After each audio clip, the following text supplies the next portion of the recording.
This is where the fun begins. General Kenobi! Hello everyone, and welcome to Jedi Knights, the official Star Wars podcast of JoyClicks. I'm your host, Christian Buckley, here for episode 49 with my Chewie, Mike Connors. Jedi Knights, but it's always daytime when we do it. It's always, I know.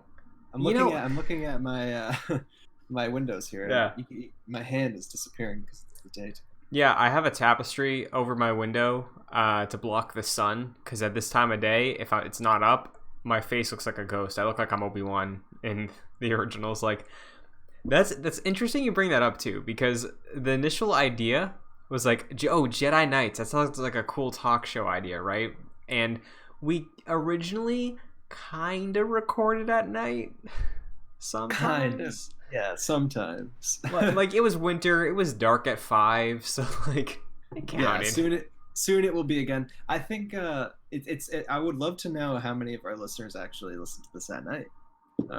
Because if they do, then maybe it is truly Jedi Knights. Yeah. So, how you doing, Mike? Just a thought. I'm doing good, man. Yeah, I actually haven't been consuming much Star Wars content myself. Maybe that's because there just hasn't been as much. But how are you? I'm good. You know, school's in full swinging still. Managing that. We're still in a pandemic. Star Wars content has not been regular, but no, it needs to take a laxative. It hasn't been regular. No. One of my friends is back in the Old Republic, so I've been talking to him about that. But yeah, I'm excited to talk about the news stories we got today, because we do have a few. We have an update from Ewan McGregor on Kenobi, Daisy Ridley talking about Kenobi, Mando, Entertainment Weekly stills, a new CG trailer for Squadrons, and by the end of the show, we're going to talk about what we think should happen when Disney inevitably adapts the Old Republic, speaking of that MMO, to the new canon. Yeah. Well, I mean, there's all that to talk about and more. Not really. But we do have, we have to start off the show the way that we always do, right, Christian? Of course. And since I'm introing it right now, I guess, why don't you go first? All right. So my poll for this week's From the Jedi Archives segment, Borgullet. Borgullet. Yes. Borgullet will know the truth. Mm-hmm. I don't know if you also know this, but Borgullet can feel your thoughts. No lie is safe. The unfortunate side effect is that one tends to lose one's mind. So, Borgullet was a purple-skinned Mayron with the ability to read thoughts. Saw Gerrera used it to torture Bodhi Rook on Jedha to ascertain the truth behind his claim of being in contact with Galen Erso. Afterwards, wow. Rook was... that's just recapping the movie, but yeah. It is a Mayran, like I said, with white eyes, purple skin, and it has an affiliation with the Partisans, which I believe is just Saw Gerrera's group. Yeah, I don't know what that necessarily means. I don't know if it's like sentient, in that sense that like it has like political affiliations, because that seems kind of strange to me. But yeah, that's Saw Gerrera's posse, the Partisan. But yeah, I didn't know it had like its own species name. I guess it makes sense, but I don't know. Mayron, whatever. Yeah, I mean, I believe it's Mayron. It could be Marin. They're non-sentient, multi-tentacled, multi-pod species. Interesting. So, well, that's Borgullet. There you go. What did you bring to the table this week? This week I brought something from the expanded universe. Okay. The Yuuzhan Vong. Okay. I don't know if we've ever talked about the Yuuzhan Vong before. They are sometimes incorrectly abbreviated to Vong, according to Wikipedia. Okay. But they're a sentient species that nearly destroyed the New Republic after Return of the Jedi, and were responsible for the deaths of nearly 365 trillion sentient beings during the invasion of the galaxy. So they were, I don't know if you've ever heard of the Yuuzhan Vong War, but it's an event that happens after Return of the Jedi, in which the Yuuzhan Vong species come and try to take over the galaxy. See, Mike, that is fascinating because Yeah, a while ago, I'm surprised you didn't know about it. No, but I mean, I'm not that surprised. yeah, is it in the Thrawn trilogy? Like, where do they explore it much? Is it like a comic or what is it? I think it's mostly in. I think it's like just really spread out. I don't know much about it myself. Okay. I've just like seen like. Let me be transparent here and say that I haven't like read any of this myself, but I have done like reading about it like on Wikipedia. Do you know what I'm saying? Like Yeah, I haven't read it. I like read the books myself. I believe that they are. It's explored in books and comics.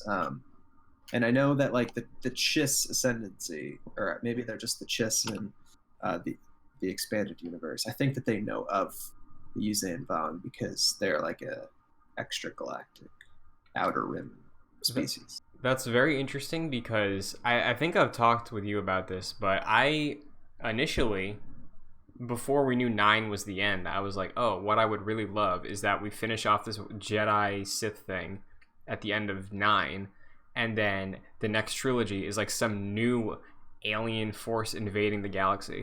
Because like, yeah. I think that's such an interesting concept in Star Wars. So like, in Star Wars, to a Jedi, what is an alien, you know? Because like Kit Fisto, Plo Koon, you see people like that walking around all the time, right? True. So like exploring what's alien to Star Wars, like what feels like it doesn't belong, I feel like that'd be so interesting. So the fact that they did it is pretty cool. No, the fact that they did it, I think the way that they did it too, it's like an invasion of like this species. I just think that's a really interesting concept. Yeah. And making like the galaxy as we know it reacts to that puts them in interesting circumstances. Definitely. So good pull. Thanks. That does it for Jedi Archives for the week. So why don't we start with Mando? We start with Mando a lot. All the time. Let's do it. Not immediately after recording last week, I don't think. Like the week prior. But between the recording and the release of the episode, we got stills from Entertainment Weekly for The Mandalorian Season 2. We had some shots of Baby Yoda being carried in a pouch, which looks adorable. That Beskar armor, though. Yeah. With the signet, looks great. It does. It really does. So we got a few shots of Mando, an action shot of him on like a speeder, Baby Yoda in a, essentially, I don't know like what the thing is called, but like the thing that parents put their babies in, like the sling kind of. Yeah, I don't know. It looks like a pouch here. Yeah, it's a pouch. He's carrying him in a pouch, so that's pretty cute. A messenger bag. Sure.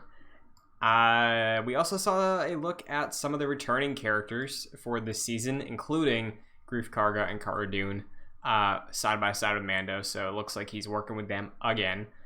Other than that, though, was there any standout shot you saw from this release? No, I mean it just looks like the shots mostly sort of are portraying just the characters. It doesn't really tell you much about what exactly they'll be doing. I have to say the characters look great. Mm-hmm. I do like the one shot of like I think it's a Giancarlo Esposito as Gideon. Moff Gideon. I think that shot looks cool, like the expression on his face. Mm-hmm. It looks like he's on. I don't know, like it's very blurred out, like the background. But it looks like that he's on some sort of like Imperial ship, which is super vague. Yeah. But yeah. Mm-hmm. Overall, does this get you more excited for Mando? Honestly, it feels like Mando never left. Maybe that's just because we end up talking about it like every week, but we're basically at season 2. Right. It doesn't really do much for me, honestly, because I'm already excited for it. I've been thinking about it myself, and I mean, like the photos, like they look cool. Yeah. I was already excited for it before the photos came out. Yeah. So yeah. There were a few interviews that went on through the report for Entertainment Weekly. I skimmed some of them. There weren't really any standout things. It was interesting hearing Giancarlo Esposito talk a little bit about the fun he's had playing a character in Star Wars, playing a villain in Star Wars. So I'm really excited to see more of him this season. More than anything, I think. Just get what his history is about, what the Darksaber means for him. Yeah, the whole Darksaber thing is interesting. Yeah, so looking forward to that very much. And we won't have to wait very long to see it. No, just a little less, or a little more than a month. So. Well, I'm sure we'll be getting more again. Honestly, you know what? 2 weeks ago, the announcement of the date happened after recording, but before the episode came out. Last week, these came out between the recording and when the episode comes out. I bet you this week we get the trailer between recording and episode. I think I made a prediction last week, didn't I? I forget. I forget what I said. I think I may have made some prediction about the trailer. I think I said 2 weeks from last week's, which would mean this week. Yeah, so we'll see. We'll see if you were right. I'm probably not, but maybe. Speaking of being right, I tried. Okay. Which Kenobi story do you want to deal with? Do you want to deal with the exciting one or the upsetting one? Let's do the upsetting one and then the exciting one. All right. So Daisy Ridley was being interviewed recently by one Josh Gad. They're pals. Conflict of interest, by the way. Yeah. They're pals. He likes Star Wars. He had his whole shtick where between everything he'd always ask her, like, Daisy, who's Rey's family, like blah blah blah blah. So they were having an interview back and forth, and Daisy Ridley said some interesting things that honestly, Mike, I was not expecting to hear the stars of the sequel trilogy be this open about behind the scenes stuff so soon after it ended.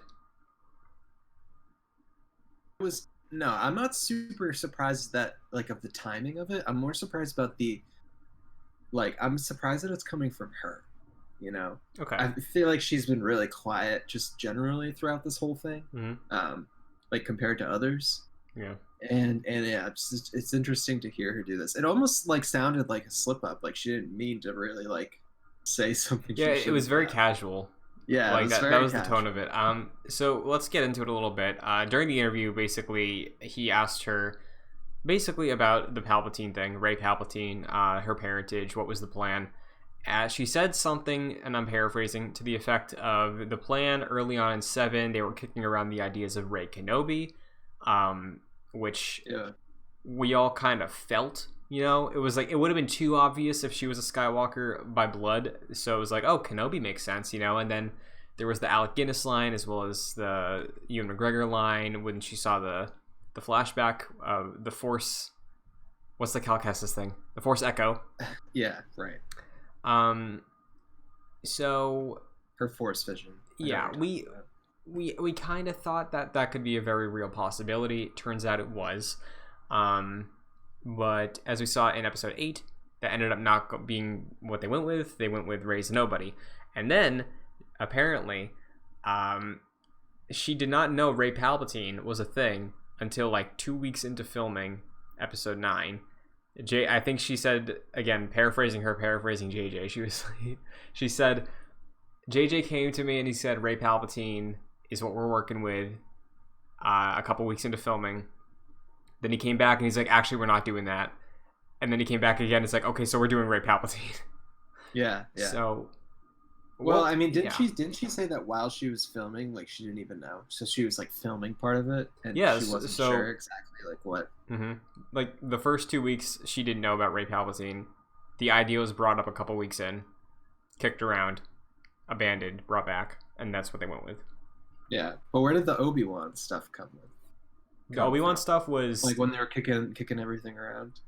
Obi-Wan was, she said, at the very beginning, so Rey Kenobi would have been an episode 7 idea. Okay. Very interesting. Yeah. So, again, the internet ran with this and was basically like, oh, more examples of the fact that there was just no plan.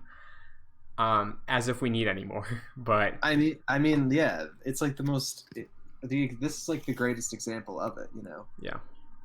Like I don't see how like it's coming straight from her mouth, her saying that, like, even while she was filming episode 9, they had no idea where they were taking it. That's like really upsetting. Mm-hmm. Yeah. Something like that crucial that they had no idea. Yeah. Honestly, I don't even know what to think about it, because, like, yeah, it sucks. Would have been cool if we got Rey Kenobi, but we can't. I would have been upset with that. Really? Yeah, I mean, I kind of liked the whole she's nobody thing from episode 8. I mean, I do too, but if we had to connect it to anybody, I would have preferred Obi-Wan. So you have like some sort of storytelling of like a Kenobi is someone who redeems the lineage of Anakin in a way. You know, I feel like that could be a nice full circle thing. I just don't agree with the premise that we have to connect it to anyone. But But it rhymes, Mike. I'm arguing a moot point. Yeah. So. No, you're right. Yeah, I mean, it's just interesting, like, to hear it come from the horse's mouth, I guess. Like, that they really didn't know what was going on. And I feel like that's something that they should have had planned from the beginning. Yeah. Like, I don't know. Like, the fact that they just, like, took it movie by movie, we already know that. Mm-hmm. And, like, it creates this. Yeah, and we've talked about this a lot over the course of this show. I'll say what I've said before again. I understand trying to go for what worked with the original trilogy of like, we'll just toss it around, we'll make it up as we go along, and it's going to work out. But you can't do that, like, 10 movies in? You can't do that same sort of thing. Like, Star Wars being a miracle movie that ended up working and becoming a hit, and then scrambling, you know, like they scrapped Splinter of the Mind's Eye, which was supposed to be the sequel, and then they were like, you know, let's just make this thing Empire Strikes Back. Kirshner, Kasdan, what do you got? Let's just figure this thing out. Then throw it on to wrap it all up in Return of the Jedi. Trying to go with the no plan, I mean, like going with the let's abandon a plan for that original trilogy worked for that, right? Obviously, it was an outline. Lucas had things in his head, but like the story decisions, we know things came together after they shot it. You know, like I'm Your Father is a thing that was not originally planned. I get that then. I get for what the modus operandi of the sequel trilogy was of like, we have to get back to that route. I get the like the meaning and the motive to strip it down that way. But again, if you are 6 plus Clone Wars, if you're 7 movies into a series, you can't backtrack that way. No, and I mean, like, I just don't think that, like, even for the original trilogy, like, you're saying how they, like, kind of came up with it as they went along, but they didn't, though, because, like, George Lucas was there, he had this idea, like, he had this through line, essentially, what he wanted to tell, and he was there to direct story in certain ways, and you're totally right at the same time, though, because, like, 6 movies, 7 movies into it, you can't just leave it up to chance anymore. You have to like come up with some sort of methodical way to end it because there's too many things going on. Yeah, because even your point about what you said about Lucas being there, I agree to an extent because like his plan was it's the story of the redemption of Darth Vader. It's a father and son thing, and I feel like outside of some lore stuff in his head of like, oh, the Bothans live here, like. I feel like that's what the plan was in his head, you know? It's like just the universe exists in his head, not like the consequences of everything, right? The consequences and the minute-to-minute stuff is what was made up along the way. And I think that's the stuff that constitutes movie making, right? I guess so, yeah. No, I see what you're saying. Yeah. I think what I meant was more like, oh, like, you know, I'm introduced... Like, it's a fact that he wrote all of Star Wars and then had to split it up into 3. Right, like he made an outline, you know. Yeah. So like he roughly knew like where he wanted like Luke's character to go. Mm-hmm. And so that's what I'm trying to say. Yeah, and I think being generous, the only thing that the sequel trilogy had with it was, let's redeem another bad guy, you know, because I think we all knew that it was gonna get there eventually from the beginning, but. Can you think of anything else that we talked about as a fandom after 7 that like came to fruition? No, other than just like we're gonna have a bad guy and make him good. Yeah, that's it. Basically it. And I get if you boil Star Wars down to its simplest essence, that's kind of present there. But like, I feel like that's still too basic to say you had a plan, you know? It's too basic. Yeah. And like just because that's what it is when you boil it down doesn't mean you have to just like keep repeating it. Yeah, even though it rhymes, you can make it rhyme in different ways. That's right. You know? You got Step and Pep. You also got Orange and Door Hinge, you know? You can make things loosely rhyme. That's right. They say orange doesn't have a rhyming word to it. False. Exactly. You just did it. Yeah. So, other than that, though, not much else to say. Obviously, you could harp for hours on what could have been, right? The Colin Trevorrow version of 9, all that stuff, but we got what we got. We can just move forward. Exactly. But rather than moving forward, we're going back in time, Mike, because I think, for me, one of the most excited things, one of the projects I'm most excited about for Star Wars in the coming future is Kenobi, a Star Wars story coming to Disney Plus. Now, in an interview with Entertainment Tonight, Ewan McGregor gave some information out about the Kenobi series, which has seen some delays, some reboots, restarts. Obviously, COVID was this year, so even shows that were further along, like Cassian, have had issues getting going. They're making progress on it. Yeah. So, Ewan McGregor directly said, quote, "An Obi-Wan Kenobi limited TV series is happening. It's the next top priority of the Disney Plus streaming services, and that could be as many as 6 episodes." He said, "Yeah, it's happening very soon. Spring next year, we start filming. So I'm really excited about it. I'm super excited about it. It's going to be great, I think. There's no talk of 2, parentheses, the second season. It's pretty much, as I understand it, a standalone season, but we'll see. Who knows?" So, spring 2021 start date for shooting. I bet we see something from it. Probably a trailer by like December 2021, and then I bet it releases in 22. Yeah, do you think like probably early 22? Spring. I think it can fill the Clone Wars spot we had this year.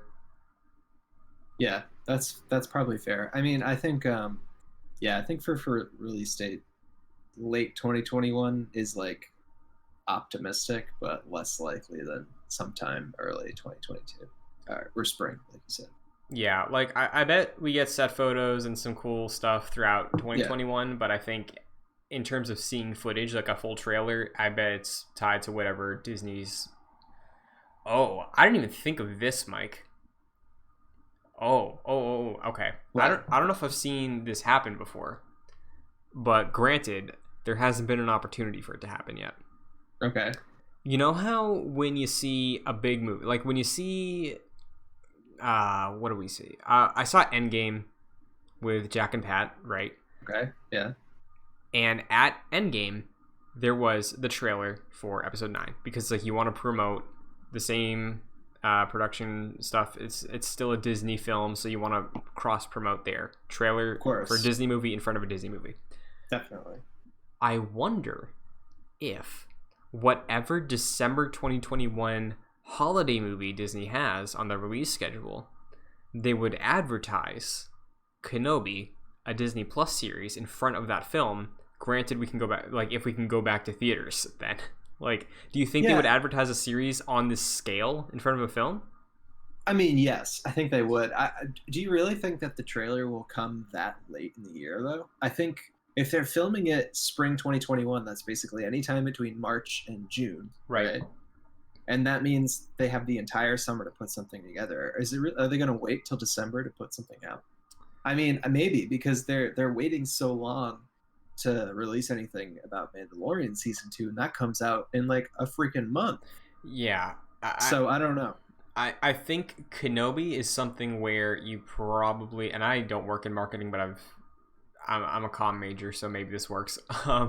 Yeah, you have the feel for it. Yeah, you know? like I could see a world. People always speculate these things, and it's like no one would ever do this. But like we've seen Mando kind of take a hands-off approach with it this season because of how huge it was. I think, undisputably, Kenobi, a Star Wars story, has way more weight to it than The Mandalorian, even now. Right.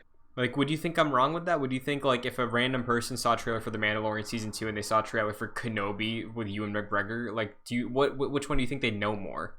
Like, I actually, like, don't know.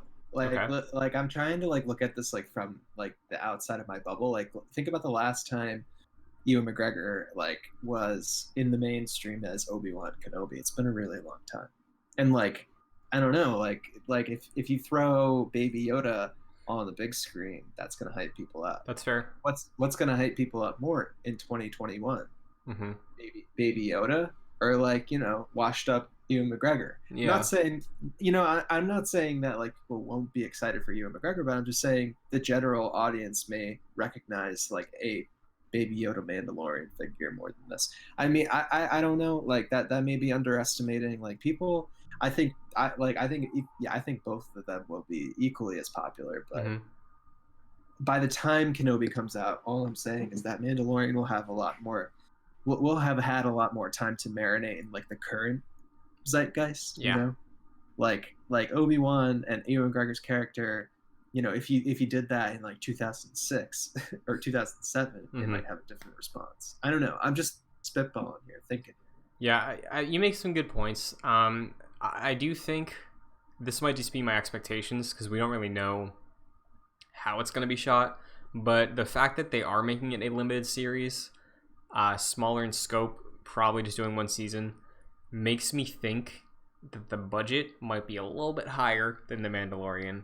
So I don't know if they'd be going to like shoot on location ever. If it's just, you know what, it's cheap. So. Let's do the surround set, like the digital set. I mean, like, I don't know. Like, because the thing is, I feel like if you could make a really good trailer for Kenobi, and it would be like the sands of the desert that they shot New Hope in, you know, like Tunisia, like go on location for that, really get authentic with it. Because if you're only doing like maybe 6 episodes, I think you can elevate it to that level if it is limited, you know, and you really want to make a big push with it.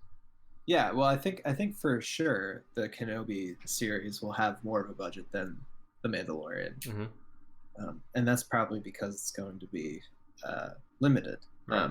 And like a limited series, you know, only one season.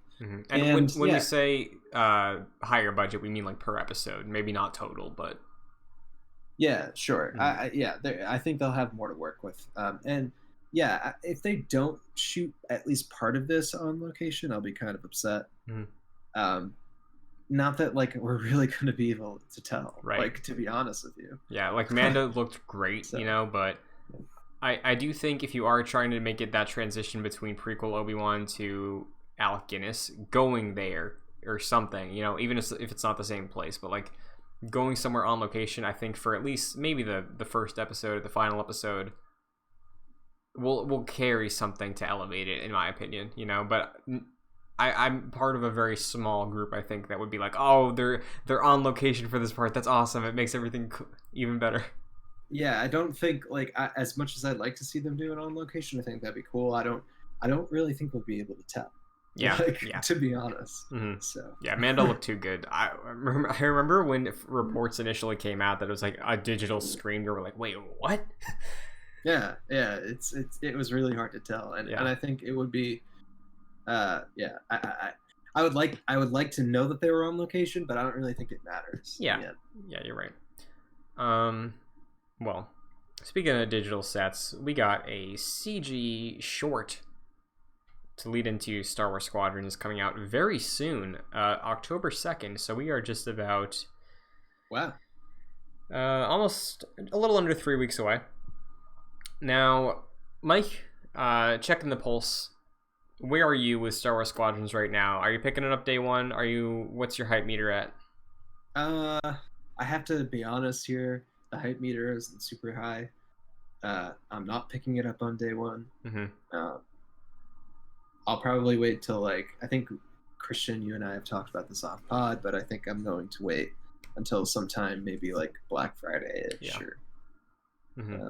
And like, I skimmed the trailer. I'm not really like that hyped about this, to be fair. So like, not maybe the most like target audience for this.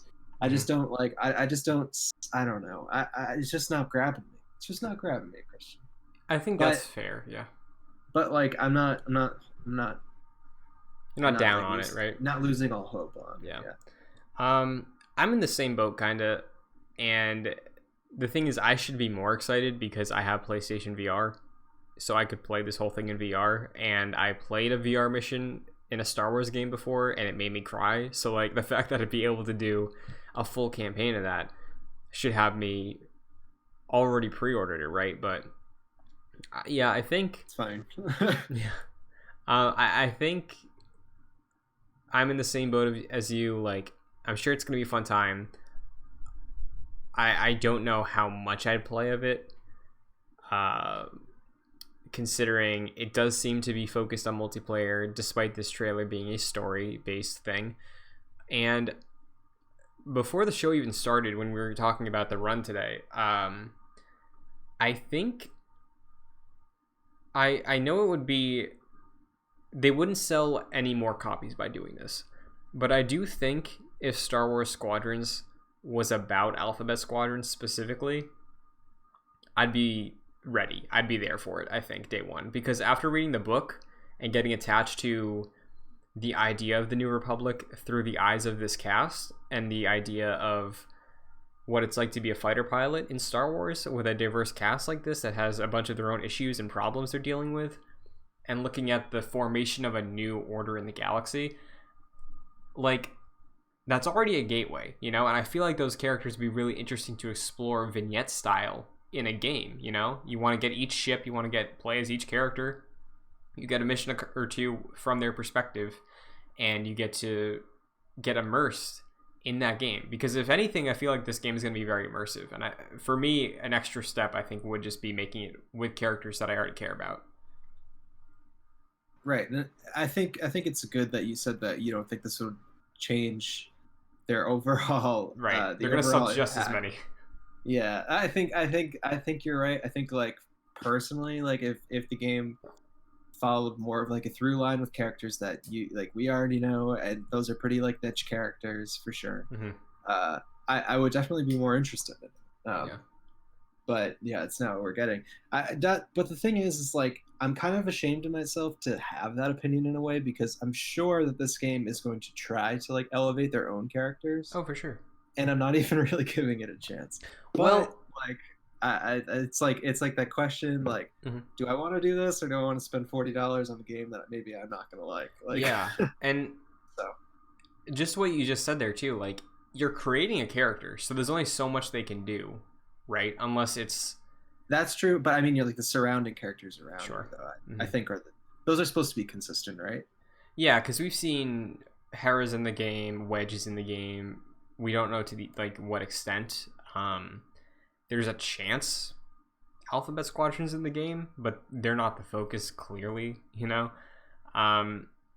So, yeah, I think it's going to be a good time, but there's no fire under me right now that's saying, like, you have to play this as soon as you can. Like, I'll get to it when I get to it, you know? And, like, I'll have fun with it when I get to it. And you'll get to it at some point. Yeah. It's just not... It's not like an immediate thing. I'll certainly be watching a lot of it. Like, oh yeah, I'll be paying attention to it, and like if it really like catches my eye, like I'm not saying that I have to wait. Like, you know, if it comes out and like, you know, the people that I like watching on YouTube or Twitch or whatever, like they enjoy it and like it looks cool, then mm-hmm. I'll buy it. But right now, not happening. Yeah, and from some people I know who have like played it early, like they liked it, but they like Star Wars, so it's like, yeah, so do I bet I'm gonna like this game. But yeah, like if I'm walking into a shelf, or not walking into a shelf, if I'm walking into a store, pretend that there's not a pandemic going on, if I walk into a store and I see Star Wars, an IP I'm so attached to, Squadrons, X-Wing game, awesome, I can play it in VR, stoked. $40. But right next to it is Tony Hawk Pro Skater 1 and 2, a series I'm also very connected to, for $40. My decision is made, Mike.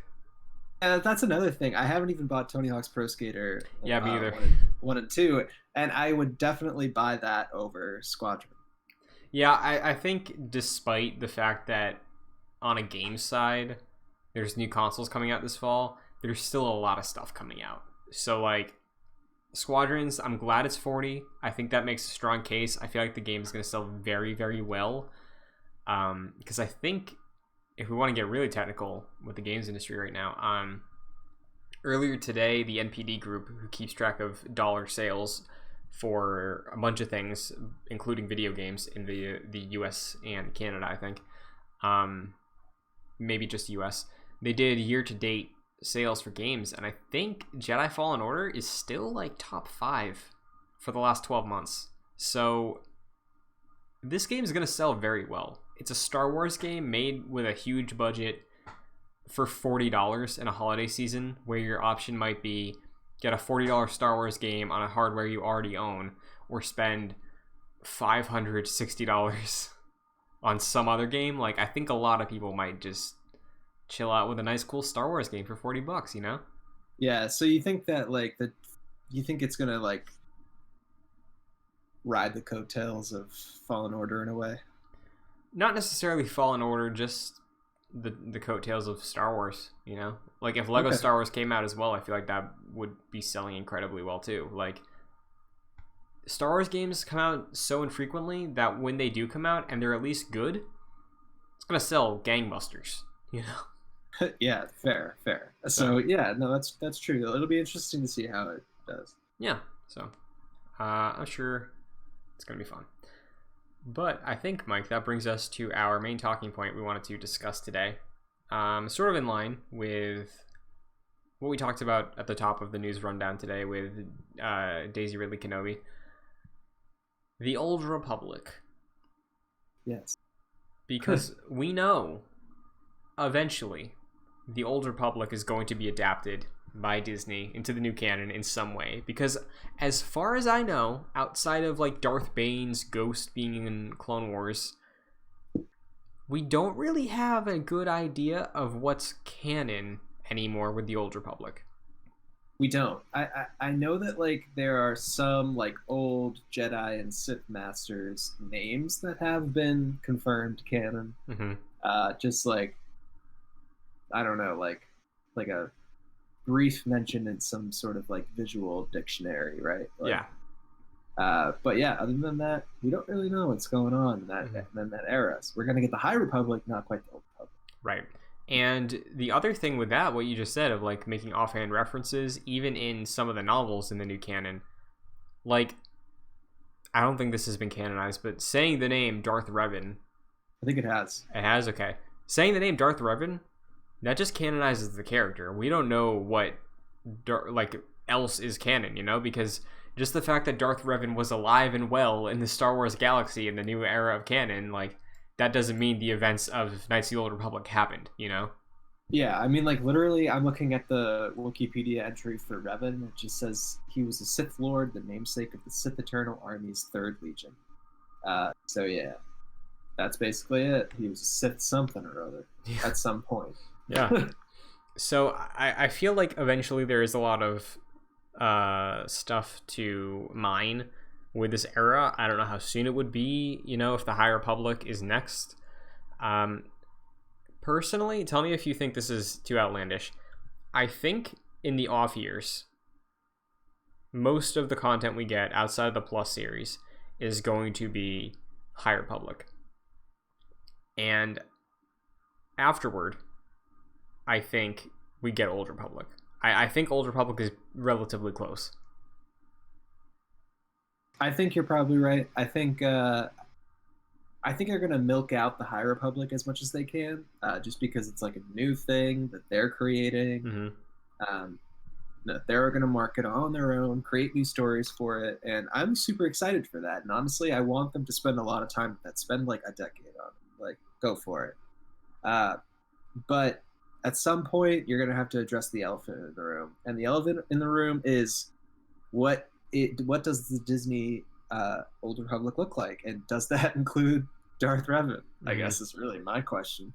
Yeah. But yeah, I think you're right in the timing of this. I think it's going to come sometime after Disney explores what they're only just beginning to roll out. Yeah, if I had to guess, like, time frame, I think High Republic, like you said, I think it's going to be around for a long time, right? They're introducing a new era to Star Wars that doesn't happen often. I think it's the focus, again, outside of the Plus shows, I think it is the focus for 2 years. I think 2021, most of 2022, it's High Republic time. But I believe the next feature film is holiday 2022, as of the last batch of delays. I kind of expect that to be an Old Republic movie. Really? That soon, huh? Yeah, because I think after the success of these shows, the eras we're exploring in these shows, the fact that High Republic is bringing in a new era through publishing, like, I don't know what's left. What differentiates Star Wars TV from Star Wars movies, you know? Like, yeah. I think if you want the nitty-gritty storytelling, the character studies, that's where Plus is, right? Because we have shows named after characters at this point. Like The Mandalorian, Kenobi, Cassian Andor. It's the focus on the individual. I think moving forward, we talked about this a little bit a few weeks ago too.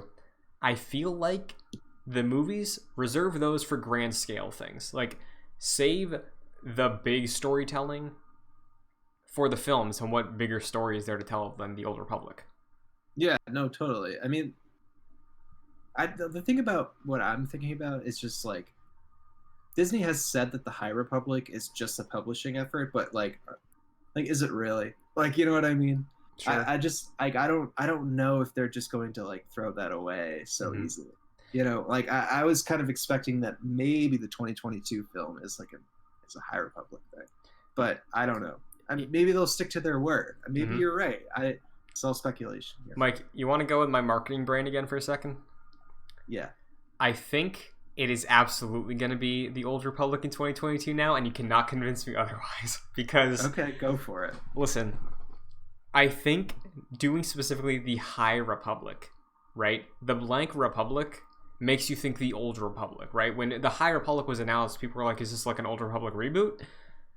Because there's so much nostalgia for that era, right?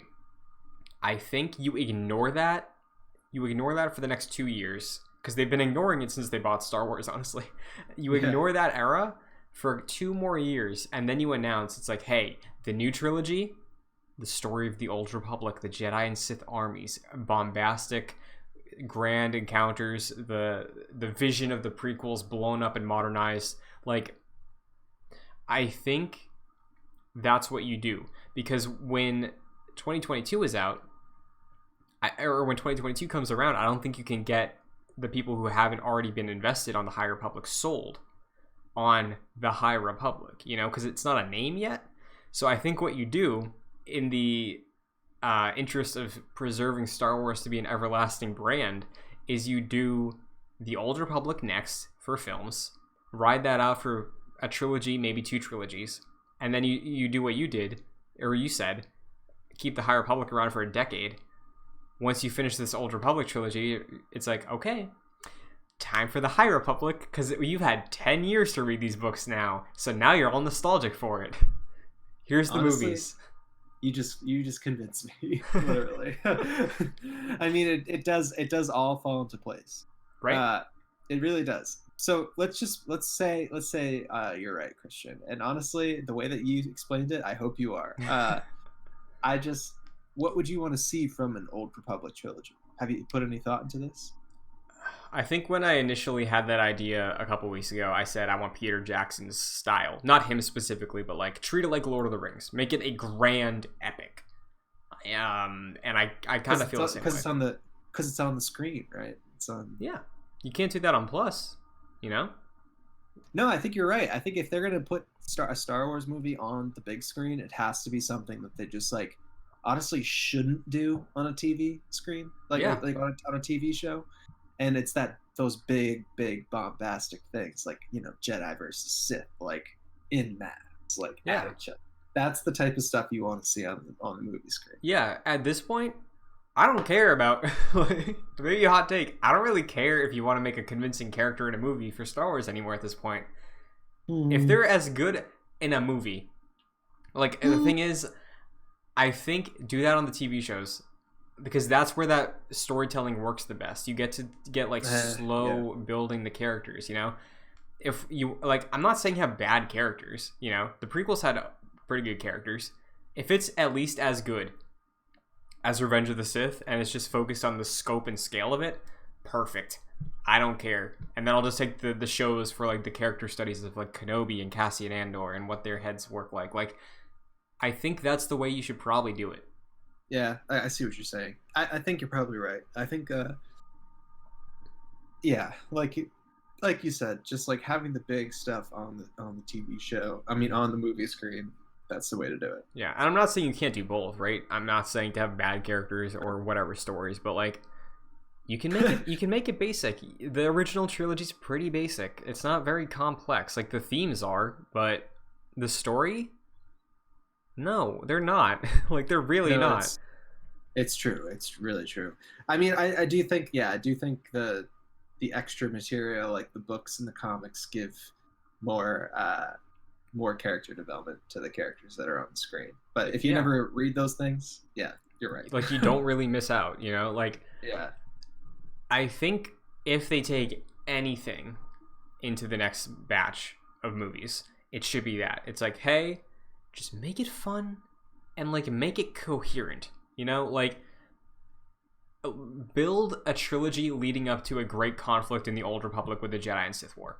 There you go. That's the story. So I guess my question is like, how much of like the original source material, like that Disney, or not Disney, that Lucasfilm had come up with before about Star Wars and the Old Republic in that time period, how much of that would you want Disney to lift? Like, would you want to see like Revan, or would you want to see like another character take his place but like have a similar sort of theme? You know what I'm saying? Yeah. Like, how much of that would you want to see? So, I don't have a ton of familiarity with the Old Republic, to be fair. Outside of, similar to what you said about at the top of the show for your Jedi Archives thing, I have just really read a lot of stuff, like synopsis and like explanations and timelines. I haven't read the source material much.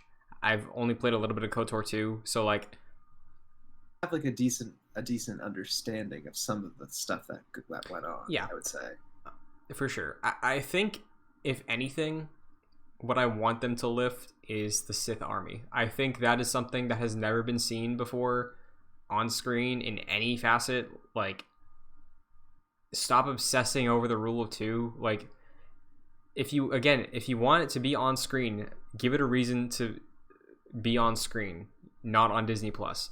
The Sith Army is just like the thing screaming in my face of like, we can only do this in a movie. Yeah. Do this. So, like, if they want to show how the rule of two came to be, which is what I think they should do. Yeah, do that in the sequel trilogy. Do that in 4, 5, 6 of the Old Republic. You know, something like that. But like, make that what you end up doing. Like make that the end. You know, like I don't know.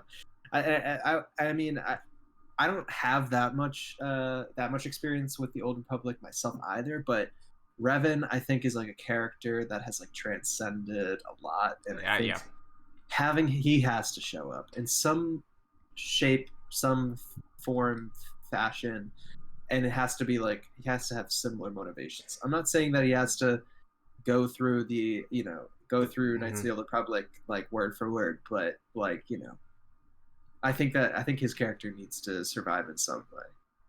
Yes, I think you're correct. Revan is like the only expanded universe character that I had a fondness for ever, because I read into him a lot. I read some of his book. I never finished it, but like, I think that you're right, that transcends in a way that Kyle Katarn or Mara Jade never really did. Yeah, well, I would like to see a Kyle Katarn. Right, but like, I know, yeah. If you go up to someone and you're like even like somebody who's cursory into what that Star Wars has an expanded universe, if you say Darth Revan or Kyle Katarn, I feel like Revan's more of a name. Totally, yeah, you know? Yeah. Not to downplay Kyle Katarn. The hero of the story, yeah. But I think you're right. I think with the case of Revan, I think Revan should be included, but I don't know if it would be the story we know already. I don't know if they'd want to do a twist with that character, because I feel like it's hard to do that, you know? And I think part of the reason they probably waited so long to touch on the Old Republic to begin with is because it's so celebrated. that I don't know if the right path is to do something completely new with elements or just straight up adapt one-to-one. Because I wouldn't want them to make like the second movie just KOTOR. I wouldn't want that. I would want them to tell a story about what that era was like with the Jedi and Sith armies. I think that's the thing to tell. Yeah. I'm not saying that like it, whatever they do has to have Darth Revan. Like they honestly, like maybe a smarter idea for them would just to, I don't know, remaster Knights of the Old Republic and just canonize that and be like, yep, this happened. Like, Yeah, like, that might be the right. better way to do it. I honestly. Yeah, I think if you want to do Revan, I think it should just be that way. Maybe just remake the game, like a full-blown Final Fantasy VII remake style thing. Just keep it pretty authentic. Honestly, modernize it. You're right. They should just do that. Do whatever tweaks you have to do to make it fit nicely in the canon now. Like if there's another Yoda in there, cut it out. Like, I don't know. I don't know. But I think that might There is another Yoda in there, by the way. Okay, so yeah, chop that out of there. There's only Yaddle Yoda and the child. That's it. I'm trying to I can't remember the name of the Yoda from Knights of the Old Republic. But I think you brought it up on Jedi Archives at some point because he had like a blue tunic, right? Vandor. Vandor? Yep. Wait, no. Continue. All right, I'm gonna figure this out. All right, because I think though, if you want to do Revan on screen, I think eventually Revan would end up being a Disney Plus series. Did you find it? Cool. Yeah, it's Vandar. Okay. I was close. But yeah, I think maybe they could definitely do something with the character of Revan, but maybe just recanonizing Knights of the Old Republic is the best way to do it. Just remastering it. I want to see that anyways. Yeah. So. Yeah, I'm with you. I tried it and I was like, oh, this is really interesting, but man, it's a dated game. I'd like a modern version of this. Yeah. But I don't think there's anything that would stop them from, if eventually we get to the Old Republic as the movies, that we don't explore it further and deeper in Disney Plus the way we're getting with the Skywalker saga, right? Like, treat Revan the way you're treating Kenobi right now. The whole thing with the Disney Plus is I feel like we're just seeing the tip of the iceberg here, and that the possibilities of Disney Plus for Disney is limitless. And especially with an intellectual property like Star Wars, man, it's like a money making machine. Mm-hmm. Seriously. Now, my question I'll ask you, because I think we were going this way. The fact that the original writers for the next set of movies, not counting Rian Johnson, which I don't know how that would fit in here, unless he's like the producer of the next trilogy and Taika's the director of the first one, and then the story that was written was the Old Republic, which is still something that could happen. I think all those pieces could fall into play that way. Like Rian Johnson's more like a Kevin Feige kind of. Yeah, like he's the one that outlined it all. He's like, this is what this take of Star Wars is going to be like in this era, and then the writers came in to write what the trilogy is going to be, and then Taika's the first director. Okay. Let's just say that's how it works. Where was it? The original writers were the Game of Thrones dudes. So I think, yes, they were fired, but I don't think that was because they changed drastically what they wanted to do in terms of a story. I think it was probably not you two, I'm sure it was just that, but because if you hire them, you assume it's going to be some sort of similar tone in a way, I guess, similar world structure of there's different houses. I guess it would be the Jedi and the Sith in this case. You think they would really take a Game of Thrones style approach to it? I mean, to an extent, I think. Why else would you hire them? Unless it's going to be some sort of interwoven story about the struggle among these factions in this era. Yeah. No, I see what you're saying. Yeah. So, yeah, they're fired, but I would still like it if we kept going on the Old Republic thing that way. I think that's an interesting way to tell that story. It's new for Star Wars. It would be new for Star Wars. That would be very cool. I would like to see something like that. I think that'd be interesting. Yeah. And I'm not saying it's going to be sex and decapitations left and right. That's not what I'm going for here. It's like more of just the way everything works out. Obviously, they're still going to be family movies. They're not going to be hyper violent. I think it's like, just make it feel epic, make it feel grand. You know, give it a reason to be on the IMAX. Yeah, no, that's cool. I mean, they're, like I said, the possibilities are endless. You know. So if you saw them do this, would you want them to like retell Revan? Like, what do you want as someone who's played some of the games? I mean, I think at first entering this conversation, I did want them to retell Revan, but I think the way that to do it is really to, you know, just remaster the game, and then either, you know, just explore Revan through movies, or not through movies. I'd rather see them explore Revan through like a TV show. I think that's the only way to do it. Do you have a dream casting choice in mind for Revan?